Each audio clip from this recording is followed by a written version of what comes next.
ladies and gentlemen of the Horns Forward podcast. What is up, Brahmas I Nation? am your host, Viva Texas, along with SAJ, our boy DJ, and Yep. Miss 210 Brahmasita, Miss Jackie in the house. Hello. OG 210 Brahmasita. The The OG 210 Brahmasita. OG don't So, know. so we're gonna do it a little bit different tonight, and I'm gonna tell everybody what we're gonna talk about ahead of time, so that way we know what we're going to be talking about. So first thing we're going to talk about is going to be yesterday's recap and the heartbreaker that we saw in the Alamo Dome. Breaking down the game, breaking down what we saw, highs and lows, because there's both to talk about. We also got to praise the team for the good that they did on the field. And we'll move into Orlando. Looking forward to them next week, and inviting you all out to the tailgate. And then we will talk about the giveaway. That's going to be Miss Jackie. She's going to have all the details on that. And of course, as fans pop in, if you guys have questions, y'all feel free to jump in and ask away. So, Hey, Philip. what's up, Philip? How you doing? All right, so let's start with yesterday. Yeah, thank you, Philip. Horns forward. So, first thing I want to just say is, let's start with some of the highs from yesterday. I think we all want to hear some of the good things before we dissect some of the areas that need improvement. So let's talk about some of the good stuff that happened yesterday. Obviously, defense showed up, played their butts off, and was a completely different defense than we saw the week before versus Vegas. Would y'all agree?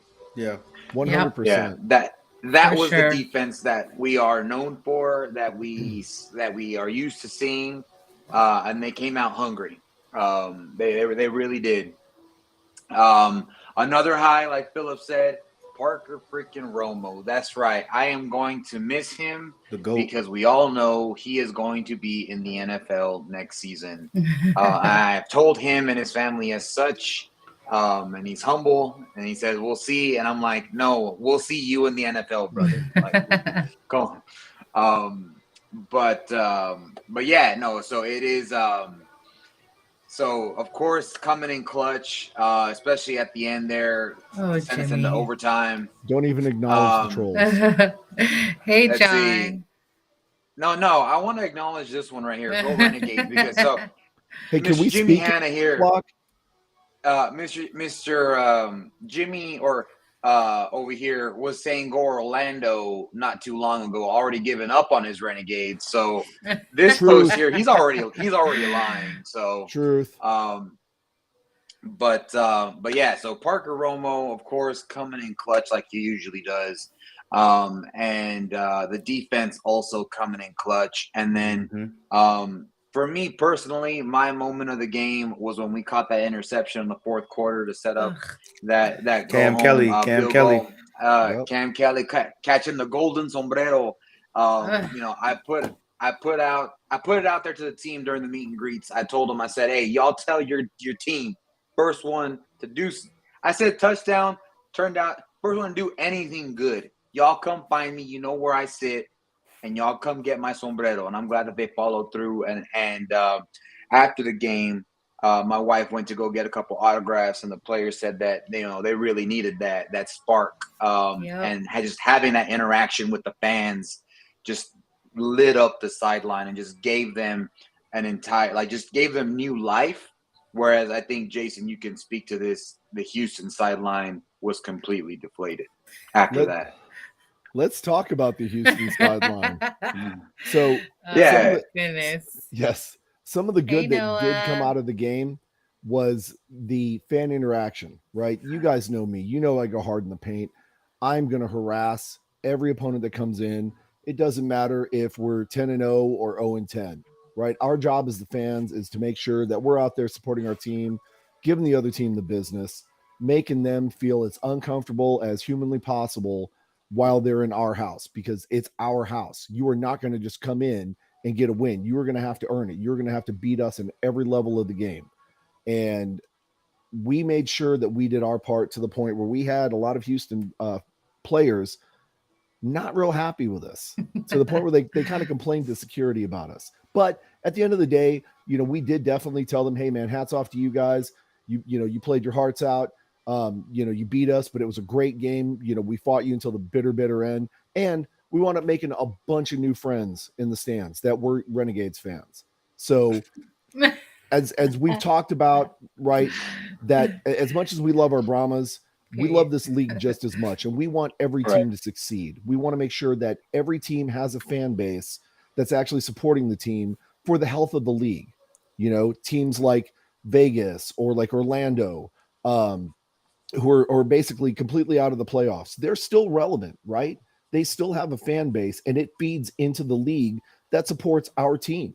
So we want to make sure that everybody, even though we're going to give you the business, right? We've got a spot for you at our tailgate before the game.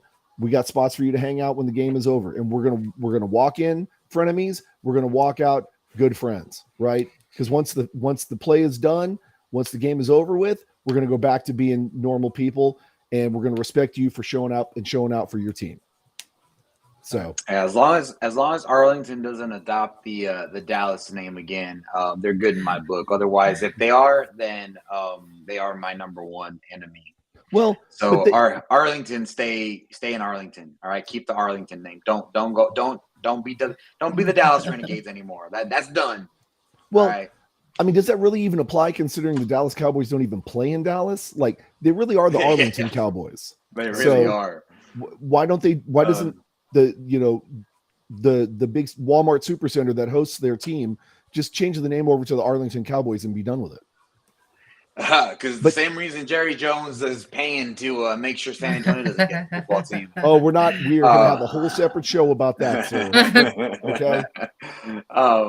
But yeah, no. So there was definitely some lights out ball played by the defense yesterday. Of course, like I said, JP Romo, our boy, Mr. Spicy Leg Pepe, pulling through, taking us to the promised land. Yep. Definitely had some good plays there. How about that ground game by the Brahmas? Nobody's talking about that. They had some sparks of life on the ground game. I saw, Jacquez Patrick definitely had some runs that were more than a yard, which was nice for a change. He definitely found some holes.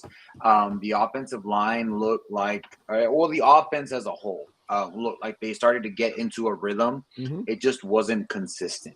Right. Go ahead, Jay. I was just going to say, Mr. Patrick went off yesterday, 16 carries, 96 yards. He averaged 6.0 yards per carry and got himself a touchdown. I said he ran hard. He was full short, but I said he was going to get 100. I was talking to the fans around me. I was like, he's going to get 100.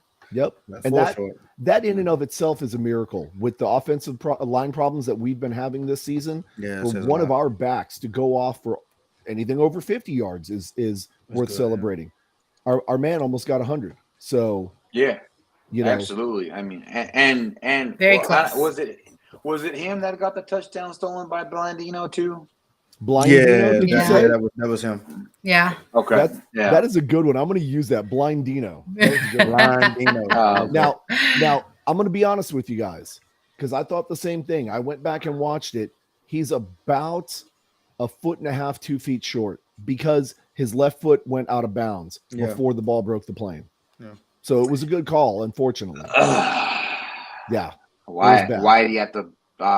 Yeah. Because I got to call it. I got to call it right, man. We should have got in though. Still, man, we should have got in. That was shades of week 3. That goal to the right. The goal line stand that Houston had against us in week 3. The red zone offense. All right, so I guess that's a good segue into. Let's talk about some of the areas. One more high. The fans, man. Even though we had like 12,000 there, man, it was loud. I lost my voice. You're welcome. Yeah, Renegades, Roughnecks fans beside me going crazy. I'm blocking them from the camera. I'm on ESPN on a chair. Like I'm on. Man, look, the fans is crazy, man. I love it. Yep. Yeah. One more thing to celebrate, right? Let's celebrate our receiving core. Akers, 5 receptions for 62 yards, right? And Cone, arguably, pound for pound, had the exact same game as Silvers. It was just the interceptions that hurt him. So with a bad offensive line, he still did pretty good.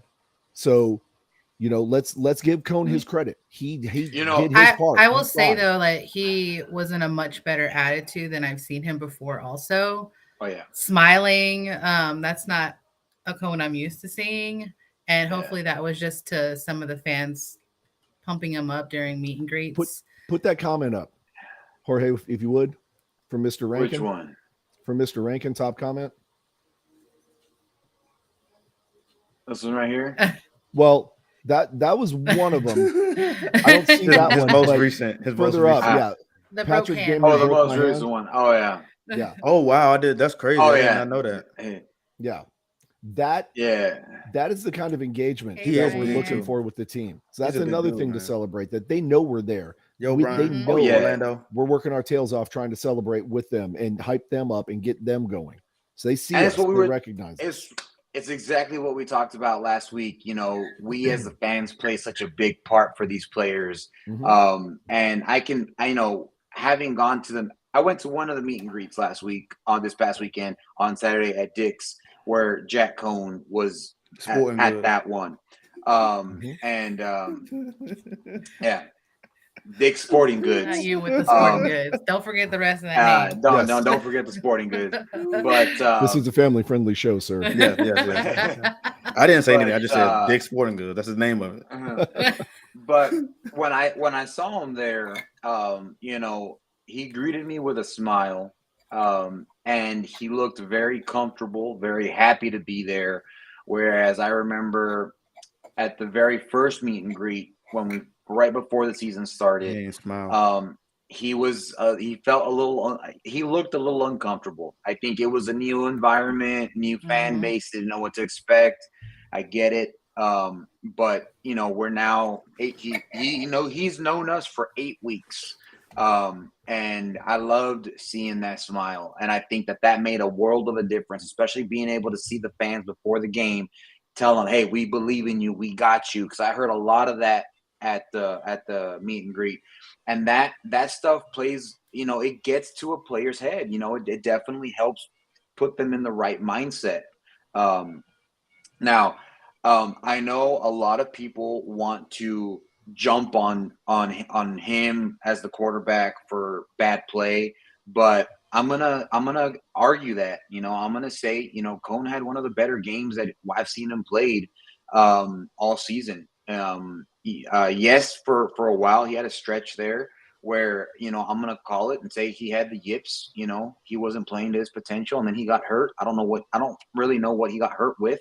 But I'm glad to see that he seems to have recovered from that injury. Especially yesterday, he took some shots, and he got up with a smile. You saw that on the Yeah, I broadcast. saw He got up with a that. smile, and he was like, I'm here to play." And so I really felt the energy from Jack Cone for the What were you first time. calling it? Now Cone zone.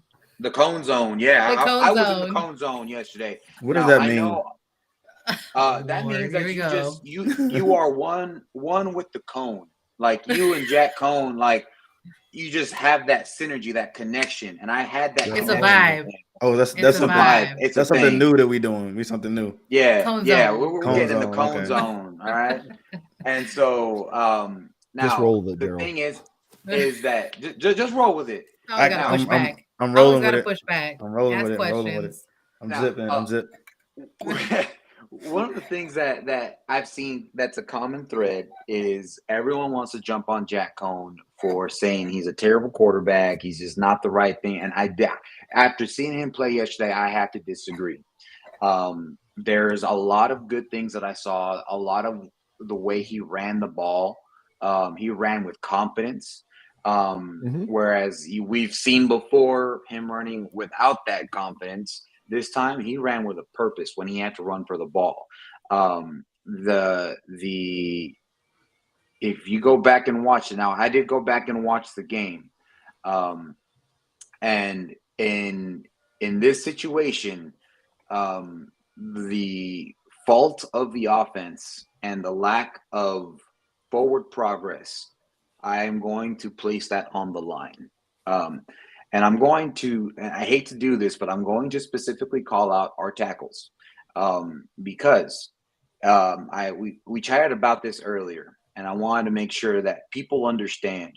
Um, so let's see. Well, before we get into that, let's have this question No, here. because you go Well, finish your thought. We could come Yeah, back to that. Finish your let's thought. finish All the right. thought first, then we'll go to All right. questions. With the O line, So, and then we go all back. right. Yeah. All right. So, as far as an offensive lineman, when you're a tackle, and any offensive lineman, you're supposed to protect the first threat.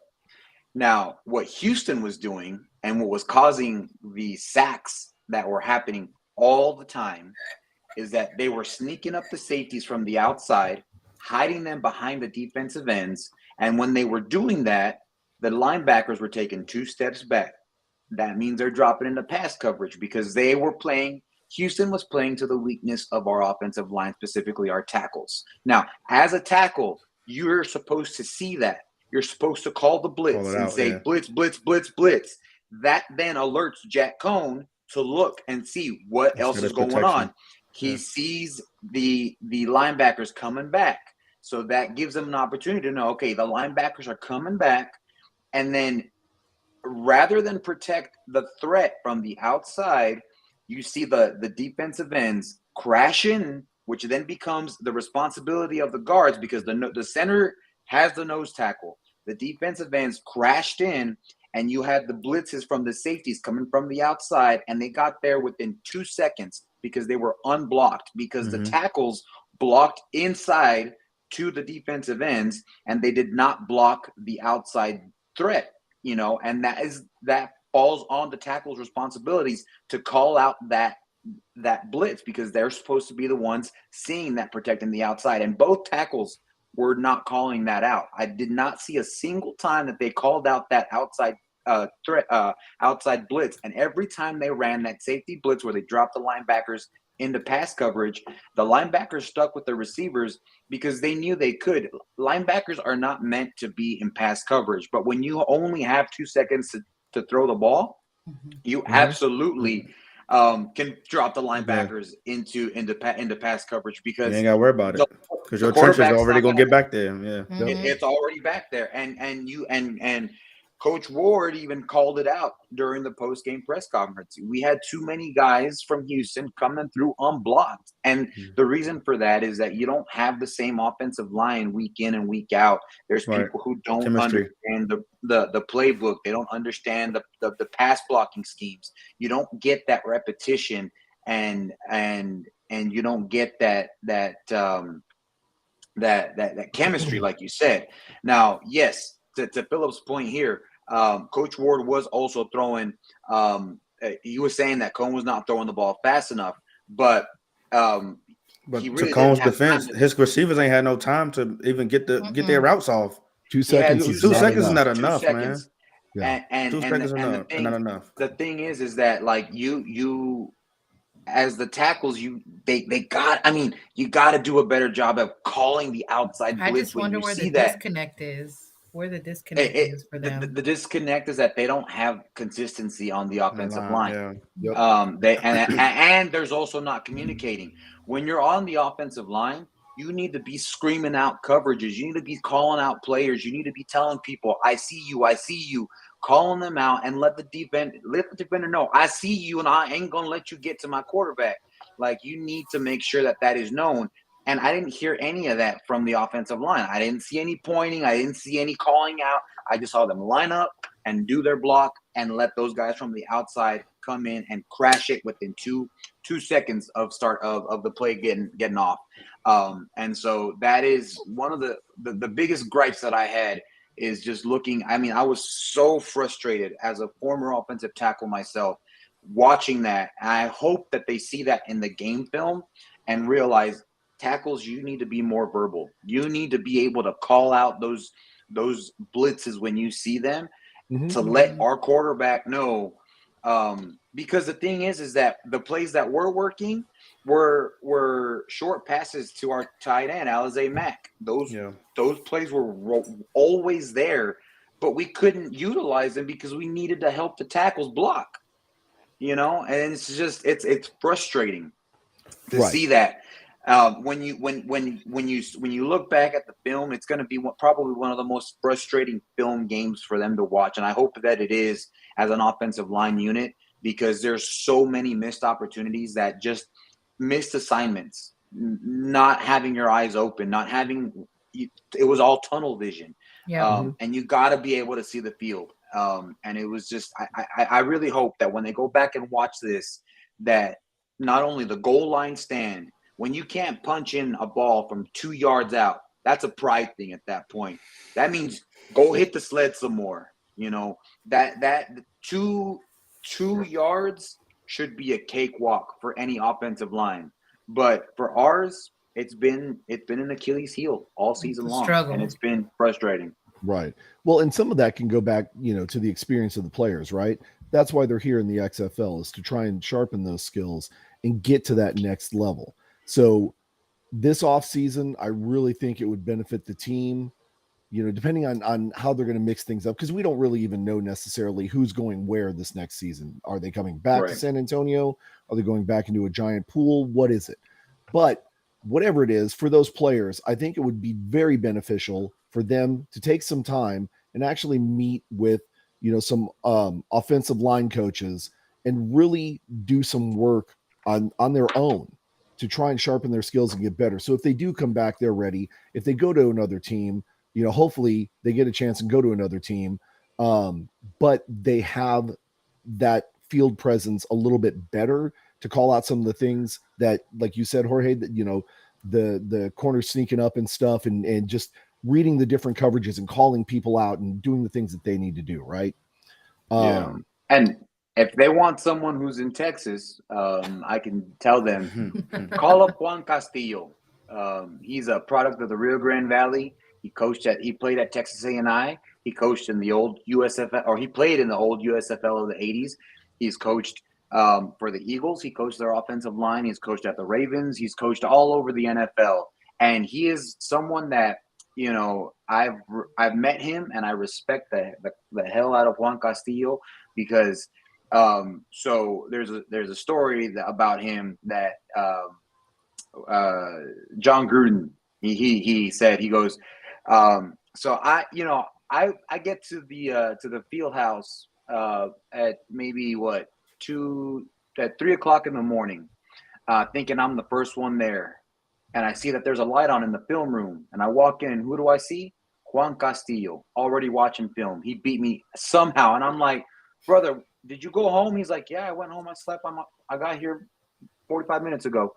And he's like, there's not a harder working coach than Juan Castillo. So offensive linemen, y'all want to be put to work and learn some good blocking schemes, you hit up Juan Castillo, and he will make sure to whip you into shape. Texas boy right there. But another thing I want to call out, the red zone play calling. My goodness, how many times are you going to throw the fade before you realize there's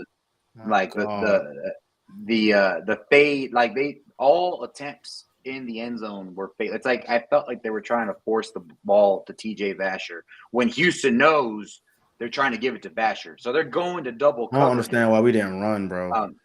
On the same token, we do need to call out Vasher for that drop pass, because there was that was reason crucial. for That was crucial. That was crucial. Nope, not trying to pick on Vasher or anything. All right, that was crucial. Much love, thumbs up, but that was a crucial play. And I went back and I've watched that thing 3 times. There is no reason why he cannot catch the ball and bring it in. How does one get the ball from here and take it straight to his face and bounce it off his helmet? How? Okay. But I mean, even then, just throwing the fade over and over and over, that was frustrating. So the play calling, the red zone play calling needs some work, so that also falls on the coaches. From a coaching perspective, that's an area of improvement that I think needs to be worked on. Is let's get some better play. Let's get some red zone offense going. And I think that is something that will allow us to segue into our next segment here, is talking about how we're going to use Orlando as a punching bag this next week. If there is a team to do so, where we're going to tried things that didn't work out, that we didn't try because Houston was, I don't know, too good. Um, Orlando's the team to do it against. I'm sorry, Orlando. I don't But know, they're terrible. man. Don't sleep on Orlando. They beat DC. Orlando, Don't sleep on yeah, them. they've been wrecking No. lives now since they Don't have. sleep on them. Yeah. I'm not saying that Orlando is a team to be slept on, but the fact of the matter is they are the worst team in the league. They may have beat the top dog because they overlooked them. DC overlooked them, but I will say, I mean, I'm not afraid to say it. Orlando is the worst team in the league, in my opinion, from a coaching perspective to a player perspective. I don't see them. They're not a good football team. Yes, they've been able to kind of piece it together a little bit here towards the end, but they're not a good football team on either side of the ball. They're not but that like was a different Orlando team, man. No, Yeah, I'm looking at the but comments that we got the W against Orlando, but yeah, that was a different Orlando team. Yeah. That quarterback that we played against is on our team now. So just remember that. And then- Paxton Lynch is on our team. yeah. Well, Quentin Dormady been playing Right. really good. So yeah. Arlington handed Orlando the game and they couldn't capitalize. And that just shows you that like Orlando still is struggling. And that's against Arlington. I mean, Arlington is a terrible team too. We've seen it. they got Luis Perez though, we so they looking proved it. all right though. Like Arlington is not very good. But I mean Dormandy, yeah, he's looking like a good potential prospect for Orlando next year. But this year, I'm sorry, Orlando, like you're just not a good football team, and that's on either side of the ball. San Antonio, we can claim like we have a heck of a defense, we have a heck of a special teams, we just don't have an offense. But Orlando, they just don't have anything. They don't have it. And so I think that this is the week that we have to show up and show out. And I know Coach Ward keeps saying we owe the people of San Antonio a win in the Alamo Dome. We are 0-3 at home, 0-3. despite having a loud, rabid fan base that the whole team gets behind. They're 0-3, and they don't like that. He doesn't like that. It's an embarrassment. I don't like that. Honestly, it's an embarrassment to not be able to win at home. It's embarrassing. And so I think that Orlando is the team where we're gonna finally get our win at home. And I think we're gonna have a much rowdier crowd because it's gonna be Saturday. It's a Saturday night game. So if you're gonna do any drinking, do it at the tailgate and come out and get your bar rowdiness that you would normally have on a Saturday night. Let it out at the Alamo Dome. Come join us at the Brahmas game and let's show the people of the XFL that we can pack the dome like we did the first game. One point of order: just make sure you don't use profanity. Don't ask me how I know that. Yeah, XFL does frown on profanity. Don't be a Jason. Hey, somebody had to find out what the rules were. Okay, they don't cover that for us. I found out the hard way. One time, and I stopped. Okay, that's what I'm gonna say. You sure it was one time? One time that they talked to me about it. Oh my goodness! Hi, Jason. But seriously, to build off of what Jorge said, right? This is a great opportunity for San Antonio to come together and show what we're really made of and what we're really all about, right? Yeah, granted, we probably, we don't have the best record. We can't necessarily talk about having, the greatest team on earth. I think we're the greatest team whose record does not reflect how good the team actually is. But what we definitely have that we can tout is we have one of the strongest, if not the strongest fan bases, right? We come together, we party well, we travel well, we treat the guests with the utmost respect. We're pretty brutal on the other teams, I'm not going to lie, right? But at the end of the day, if they beat us, we're going to tell them, hey, great job. You guys won, you got us, cool, whatever. We're going to go back outside and drown our sorrows. But like, we are by far one of the best fan bases. And I would put our fan base up, no offense, Dirty, and Chicken Hawk Nation, whatever. I would put our fan base up against any one of theirs, and because we're all about the camaraderie and the fellowship and the tailgating and sharing and everybody giving everything that they have to support this. So as Jorge said, this is your call to action, San Antonio. This is a Saturday evening game. Tailgating is going to open up at like what, noon? It's going to be something ridiculous. So come on out, right? Uber down if you need to. Make sure you've got a safe ride home. Drink responsibly. Get all that crazy Saturday night energy out Saturday evening. That way you can go home, get a good night's sleep for Sunday, and you'll still have some football to watch on Sunday. But come on out, support your team. I mean, this is going to be a game for the record books. Mm-hmm. Yeah, it's our first Saturday game at home, and it's something that everybody has been looking. We've been waiting for this all season.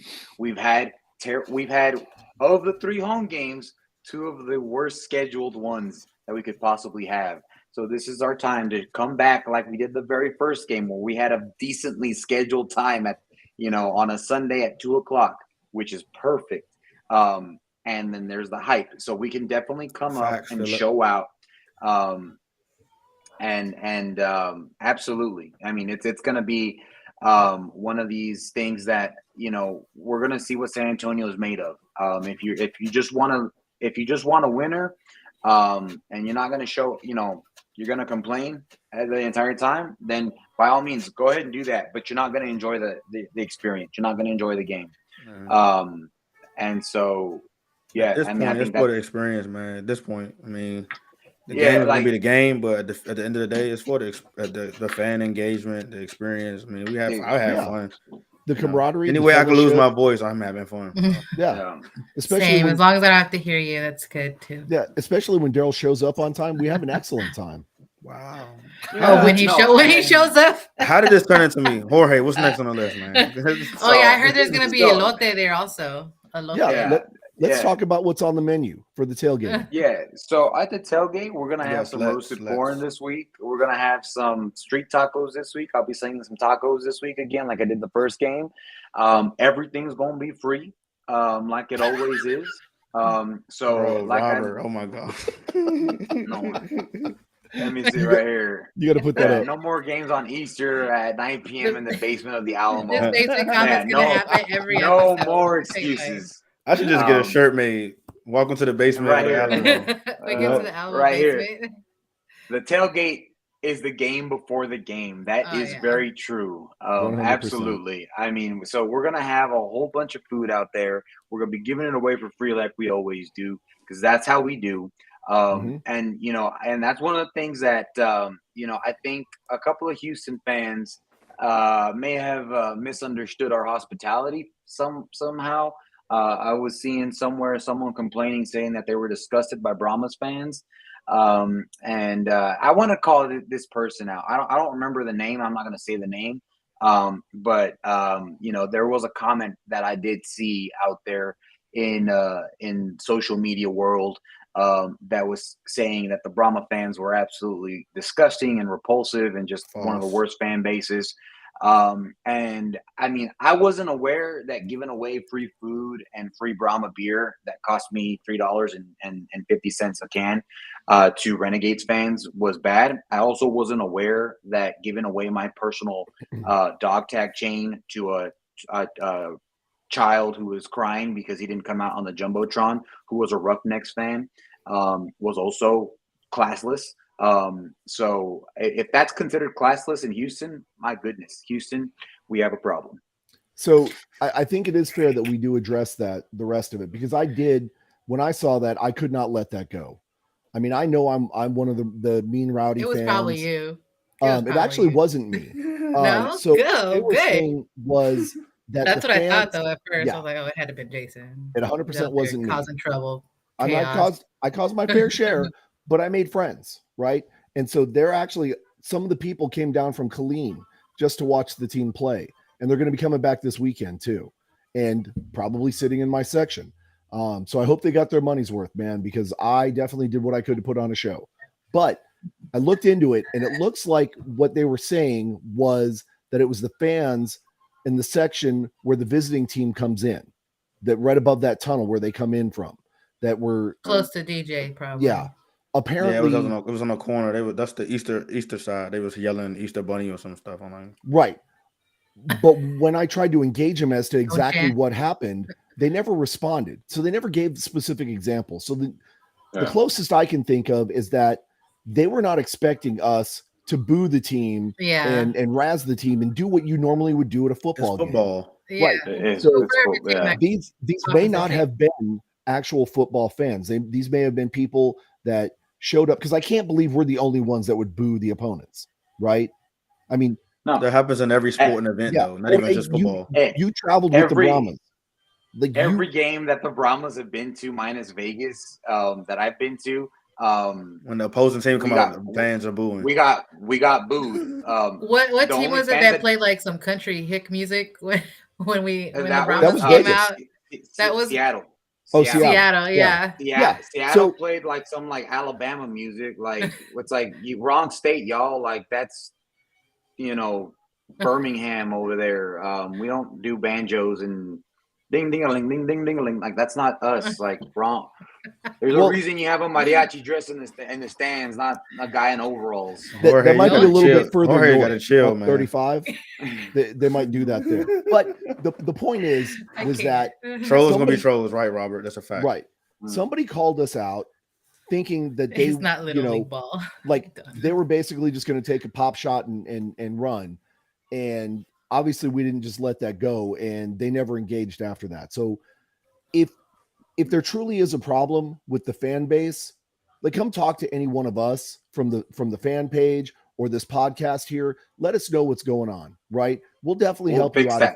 Real quick. Yeah, if there's somebody being like specifically obscene to you, or make the mistake of using profanity or something like that, right? Say something to somebody so we can address that as a fan base, as the officials, anything that we can do to help you guys out to make the experience better, because we may be rough, we may be rowdy, but we're definitely not disrespectful, and we're not filthy and disgusting and obscene and all these other adjectives you want to try and throw our way, right? At the end of the day, we're just fans of football. We love football in this town, right? And we're going to get into it, and we're going to do what fans do.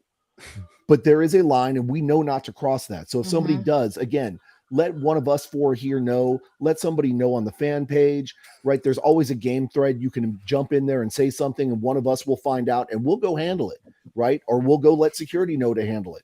But we're not just going to let that go in our house, right? We've got rules in our house. So anybody else, be friendly banter. 100%, 100%. So anybody that's out there that's listening, if there's a problem, see something, say something, right? Get involved, let us know so we can make sure that your experience is as great as possible, because we're there. We love the game. We love this team. We're putting our hearts out on the line every single down, every single snap, right? And we want you guys to enjoy it just as much as we are. So off my soapbox. All right. Now I'm going to put up Philip's comment here. There ain't nothing wrong with farmers listening to country music, and that is absolutely true. However, banjos and all that, like ding ding a ling ding ding, like Kentucky bluegrass. We're not in Kentucky. And that's not country music either. That they had Seattle obviously doesn't know.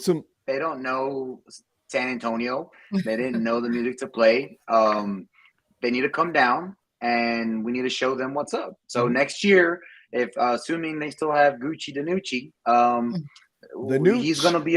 he's gonna be upset because we're gonna razz him. So I think now that's next year. But coming back to Orlando, Jason, I have so this past week, my goal for you was to get Wade Phillips to do one of these looks and like wave you off, which it sounds like you were able to get him to do within the first 5 minutes, sir. Would you like to know how? Yes. Okay, so check this out. Me and all my friends were already up on the rail. We may or may not have been drinking heavily at this point. I'm not going to admit to anything. You was already tipsy going into the stadium, so it was that last shot that we all took. Yeah. Oh, bad day. Wade Phillips came out. We got his attention. We said, "Hey, Coach Phillips," and he looked over and did his typical smile and whatever. And I said, "How's that 3-game slide going for you?" And he immediately went, "Ah," and then picked up his headset and walked away. That's exactly what. That's why we lost. That's why we lost. Now, this is my Payback. mission for you Payback. this week. I think that you can make it happen. Kaya. I want you to make Terrell Buckley cry. Oh, that should be easy. I think he come in the game angry. I want. Yes, cry. Like I had a defensive lineman trying to come after me. I mean, does that count for something? He cried before though. He cried on the Player 54 episode. He cried. Yeah, he did. So I want you to make him. It could be crying tears possible. Of anger. It could be crying tears of sadness. But I just want you to make him cry. Okay. Make him cry. Make Terrell Buckley cry.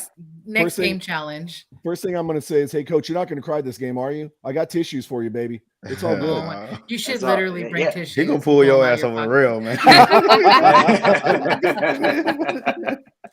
They probably whoop my ass too. Oh my Sorry, kids. He's my favorite to watch though, because when he gets riled up, oh my gosh, and they have him mic'd up, forget it. It's I'm laughing the entire time. Well, but yeah, that's your mission. Make Terrell Buckley cry. Okay. I tried to get Rod Woodson to break his headset, and I think if I remember clearly, he did throw it one time. I was hoping to catch a piece of plastic, but that was a little far away from him. Nice. Because you were I was behind home plate. You were way behind home plate. Behind home plate on the football field. Only in Las Vegas. Does that make sense? Yeah. So I think next week is going to be the week that we show not the league that San Antonio is still here. And I want everybody out there to remember, we are not out. We are not out of the playoffs. We are not. We are still in the hunt, very much so. Yes, we need some help in order to get to the playoffs. So in order to get to the playoffs, we need Arlington to lose out, which is very, very real possibility because Arlington is garbage. And then we need to win out. We need to win. And the thing is that we have Orlando, which is a very, very, very possible real win there. We manhandled them the last time, and I understand it's a different team now, but they also aren't. We are not playing in their little swamp. We're playing here in our house. And then we have DC, the team known to overlook teams, as we saw with Orlando. And they also do not know what the wrath of a Fiesta hyped crowd will be. Lord. The crowd, I think, against DC will be a little extra rowdy simply for the fact that is during Fiesta and the city's in party mode. And so I think that is something that we also need to take into consideration. But it starts with Orlando. We got to set the tone with Orlando. We get the W. Arlington loses. And we're still in this. I mean, until we get that ugly graphic that says eliminated in big letters like Las Vegas got, we're still in this. And although, yes, Coach Ward said it himself, looking at playoffs, it looks like a long shot, but crazier things have happened. And anything really is possible. And I will go back to week 1. You saw what happened with us versus St. Louis. We thought we had the game in the bag. Turns out we didn't. People might think people are already counting out the Brahmas, saying, hey, there's always next year. But we're not out. We are not out. And I'm going to hold on to that hope until we get that graphic that says eliminated. Yep. Ward himself has been, the recipient of miracles during his playing days, right? So it's not like he's not used to it. Philip, you're right. As Al Michaels once said, do you believe in miracles? 100%. Until that final whistle blows and that graphic is displayed. Well, even then, I may still hold on to a little bit of hope. Because if nothing else, at least we can play spoiler and we can cause some problems for people. Yeah. You know, I would love to have an influence on how things go down in the north if we have to, but we're not out. Like, we're not done yet. The fight is We're not not over. done. So we are going to stick by our team through thick and thin. That's the one thing that this fan base, this group here specifically, and all the people that we run with, this is the one thing that we are good at, is sticking with our team through thick and thin. Robert is right. Playoffs or not. Can you throw that up there, Jorge? Yeah. And Yeah. it's trademarked, so you cannot copy this, right? Playoffs or not, we need to go 2-0. We need some home victories to puro pinche party. And That's right. trademark. It's trademark. Did this man put the okay? TM in? Oh. He sure He did. did. It's trademark. Trademark now. And the Hey, thing, the, I love these Brahma fans, man. They find a way, man. They find a way. We find I'm t- you- loopholes. It's just you're it's a gonna. Mexican I'm telling thing. you, you're gonna learn, DJ. You're gonna next season. You're gonna be saying, "Hey, it's time for the puro pinche party," and you're gonna show up. Oh, and I you're don't gonna even be know like, what that means. It Oh sounds my like God. something You will. crazy. It just means really good party time. Okay. That's Exactly. all you He need. looked it up. He just looked it up. No. No, he not know. me. He's been here long enough to know. Mhm. That's Yeah. a nice Don't- way of putting it. Don't let the lack of tan fool you, man. Yeah. It's yeah, I'm excited for this Saturday. It's another home game. It's our first Saturday game, and I think that we're gonna be ready to make some noise. We're gonna have more fans out there than we did on Easter Sunday and at 8 p.m. on a Sunday after spring break. So I do expect there to be a bigger crowd. I personally have friends from out of town that are coming to this game. It's their very first. It's the very first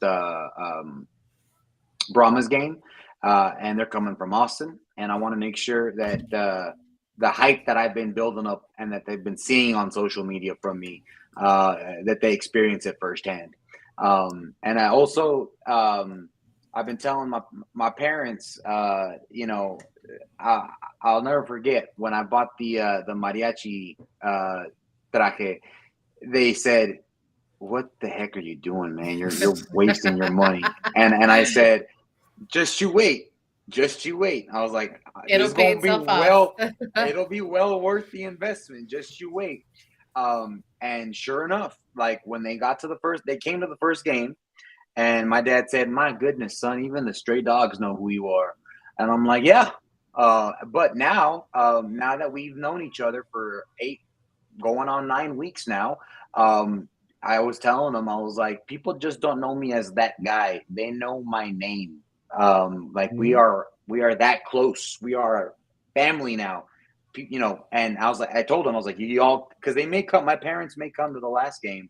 And I told them, I was like, you're gonna experience a much different experience hanging around me than you did than you did at the first game, and just hanging around the crowd and the fan base in general. I do feel like we have grown close together over these last 8, now going on 9 weeks as a fan base, and I love it. I've loved every second of it. Yep. Wait, Brian. And go ahead. Go ahead. Finish your thought. no, you go ahead. Oh, and I was No, going to that bring was up. Okay, so I was going to bring up the 2 questions that Brian asked. So he asked, one was who you think going to be the quarterback this weekend, and the second one was next year. But I know we ain't probably going to talk about next year, but definitely this weekend. This weekend, I still think Jack Cohn's going to be the starter. I think Jack Cohn's going to be the starter. We may see a sprinkle of Jawan Pass. I don't think Paxton Lynch is going to be in there. But I personally, like Leo here says, I'd roll with Cohn. I have confidence in the guy. Cohen's on. After speaking with him last week, seeing how he played, seeing how he wanted it, I have confidence in him again, and I want to see him out there. So I'm going to take the opposite side of that argument. Okay, Cohn is going to start. No disagreement there whatsoever. Okay, but I think Lynch is going to get some snaps. You think we see Lynch? I think we're going to see Lynch, and here's the reason why. because that's a tough take. Well, here's the reason why though. If we look back at that game, Cone was sacked at least 6 times, right? And what did they say? Like another 7 for loss. He took a beating in that game, so he's going to need a little bit of time, right? I'm sure he's pretty black and blue today. I'd be willing to bet he's hurting, right? So let Lynch go in there, let Lynch take some of those hits and stuff, and then that way we can save Cone at least a little bit, right? For some of the important. Well, you don't want to take him out though. You don't want to take him out though, because you don't want to. If he's starting to build a rhythm, you don't want to take that out because you want him to get that the most out of it from Orlando. True, but if they're disguising coverages and they're blitzing, we're probably going to want to put a little bit of at least more mobile quarterback in there. Just mix it up. Get Orlando back off of you get their defense off of their toes, right? Don't let them build any momentum.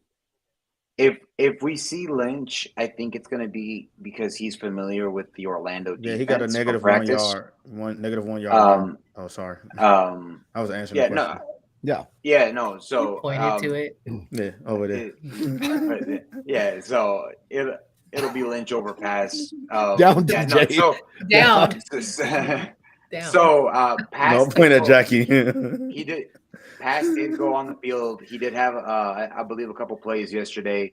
Not very many, but there were short runs, and it was one that they got him down for tackle for loss, -1 yard.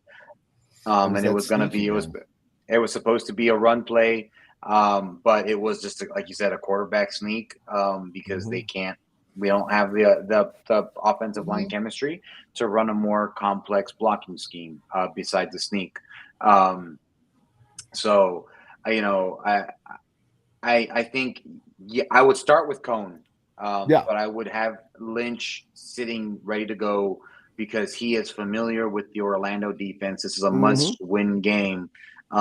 As people have said who have studied this playbook and are no longer with the team, this is one of the easier playbooks to learn because it is very simple offense because it has to be. Combine that with a week and a half now of practice with that playbook and the familiarity with the Orlando defense, and I think you have a recipe for success with Paxton Lynch. But to your all's point, Cone, if he starts building a rhythm like he did this past week, we don't want to take that away from him. We want to keep him in there. And, I just think, he's going to be the guy. So I like this one right here. Evil question, Devil's Brian. Advocate. Are we still? God dang, Brian be dropping them, man. Yeah. If we started with Kurt Benkert or Reed Sinnett. So honestly, in my opinion, I would say we would have Reed Sinnett as a starter, just based off of the way he was playing, the way he was hyping, just a little bit that we got to see him play. I'm taking Kurt. I would take Kurt, but I would still argue that we would be experiencing a lot of the same problems because the offensive line chemistry. But Kurt can run, though. Kurt can run. And in the one game that he was able to play most of, he commanded. And he ain't scared to take shots either. Yeah. No, but like he'll throw it. He'll sling it. He'll sling it. That's also a problem, though. Quarterback who doesn't play smart and leads with his head goes out on a stretcher. Hey, but you got to give your receivers the opportunity, man, to make a play. So I don't disagree. Hey, I'll take that. I'll take a pick, but if he giving one pickup, I'm good with that. But we got to make touch. If we scoring points, that's cool. I can take one pick from scoring points, but we ain't scoring no points right now. So you got to take the shot. You got to get it. You got to take something. I'll take that. Yep. But is Uncle Rico available? Get out of here. Uncle Rico. Oh, but I'm gonna take. It's Brucey time, baby. It's Brucey time. I'm gonna take Jackie's job because she said she was gonna do this, but we running short on time. Yeah. I was so in the car. Said, don't you blame it on me. I think it's her turn to do her little giveaway thing. Yeah, I was my actually little giveaway thing. Lead us into it, Jackie. So, so handing it over to Jackie, for a giveaway that we wanted to all thank you for. So, Jackie, take it away. So we hit a little milestone actually during our tailgating. We all found out we have hit 7,000 members of the XFL Let's fan club for the go. Brahmas. So heck yeah. We all decided that it would be great to just appreciate everyone just commenting, putting in your photos, and just being engaging and a part of the community. So I was a part of the meet and greet. I was probably the one fan that hit up 3 out of the 5 spots. And this is what our giveaway will be. I got it signed by, let's see, 1, 2, 3, 4, 5, 6, 7 players Do you from know the their meet and greet. name? Yes, I'm gonna butcher most of them, but Cone is on here, Luke, Chidi, Lante, Cam, Nick, and Kevin. All Okay. don't get me on the last names because then I'll Hey, be like, period. forget it. Period. Period. Don't try to test me, sir. Period. So yes, I went and got all of these signed. Details are going to come tomorrow on the page on how you could be a part of the giveaway, and then we will announce it on the next podcast. So just look out for the post tomorrow. But we appreciate all, yes, 7,000 strong in a very short amount of time. And we just wanted to give the appreciation back for you guys. 3 months, Yeah. folks. Hold And on. 3 That's all months. you guys. So That's all you. this is another thing too. We got 7,000, but y'all got to think. Other than the 2020 teams, the OG teams that already had their fan base and already had their Mhm. members and stuff, we passed Vegas because they are a new team. We passed Orlando Group. We passed, I think, Arlington. I think they got we around with Arlington is 7,000. I already know Battlehawks is like 15,000 or something, 20,000. But theirs has been for a long time, There though. has been for long. So Mhm. out of the new XFL teams, we have the most members in our group. So that Mhm. says a lot, man. yeah, Yep. So And We that's it's a love come all a the compliment long to way you from photos. guys. the Yeah. shout out party to at the y'all. park. Yeah, Yep. Kevin Marks and Nick Uh, Hawley. Who got that? Who got the signature on that? I did.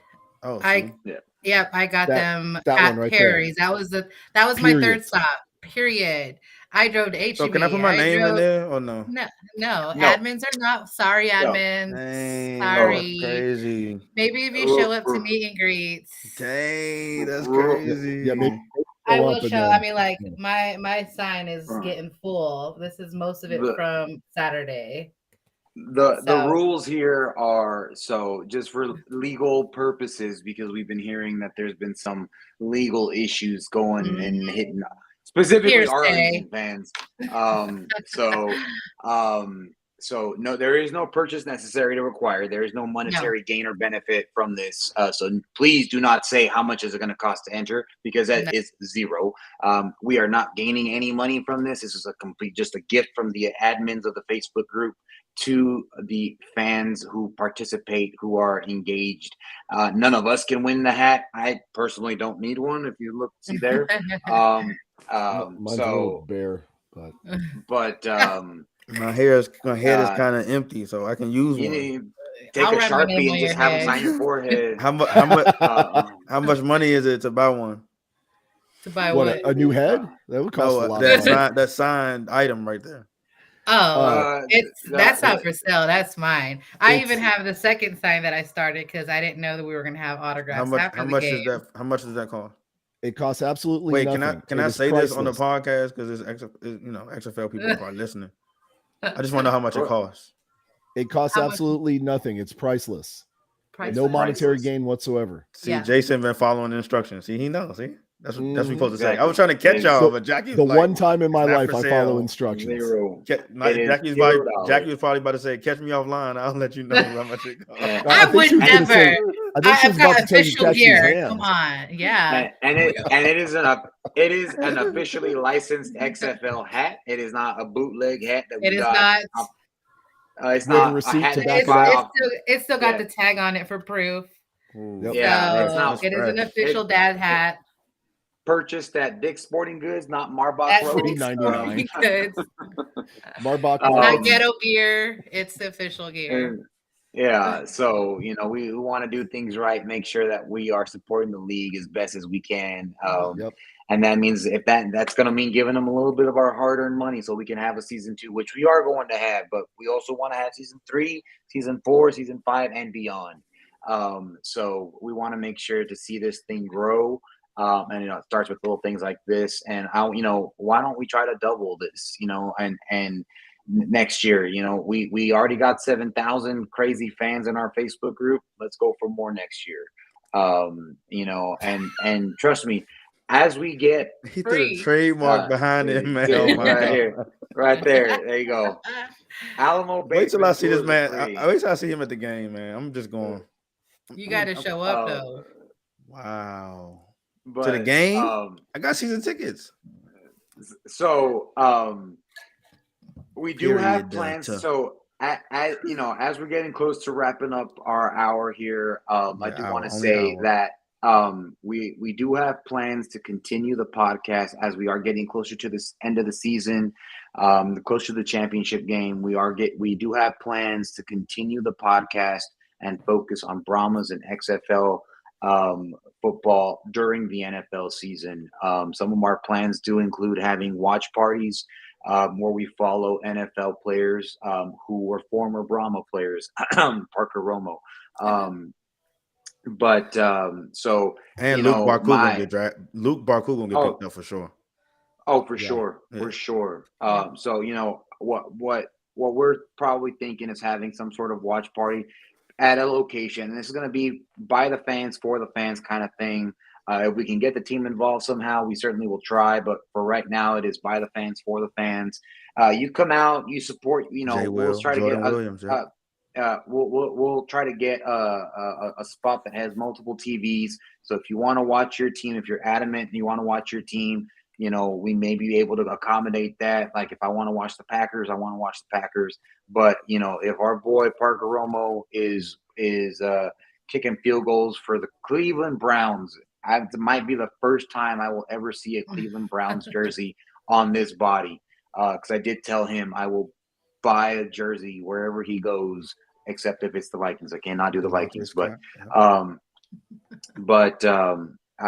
yeah, so that's kind of the plans that we have that we're still kind of ironing out, thinking about, but just know that, you know, we will continue focusing on the Brahmas. We will continue keeping the Brahma spirit alive even during the off season of the XFL, during NFL season.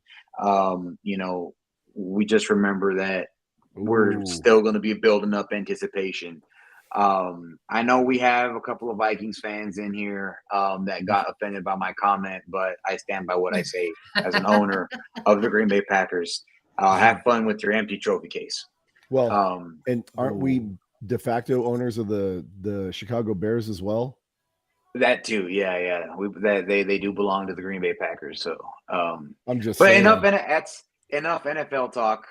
You know, we're here for the Brahmas, and so we will certainly be cheering the Brahmas. I know absolutely there's going to be a lot of preseason games where we're going to be seeing some Brahma players. So we're talking, I mean, watch parties as early as August, because I have never wanted to see an NFL preseason game. But if one of my Brahmas is going to be playing there, I want to see an NFL preseason game. I will be excited for an NFL preseason game. And if it happens to be in Texas, I may just be at the NFL preseason game wearing Brahmas gear, being that guy. I won't wear my mariachi traje because that's reserved for the Brahmas games, but I will be there in Brahmas gear saying, that's my boy right there. That is my boy right there.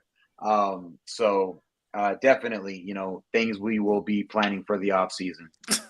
I would even be willing to go to Jerry's World and watch a preseason game there to support a former Brahmas player if it gives him that extra edge he needs to make that roster. I'm just saying. Yeah. And you guys know how I feel about the Cowboys. So don't you talk about my same here. Sir. Don't y'all I talk will about wear no. In a couple of weeks, jersey. I will talk about your Cowboys.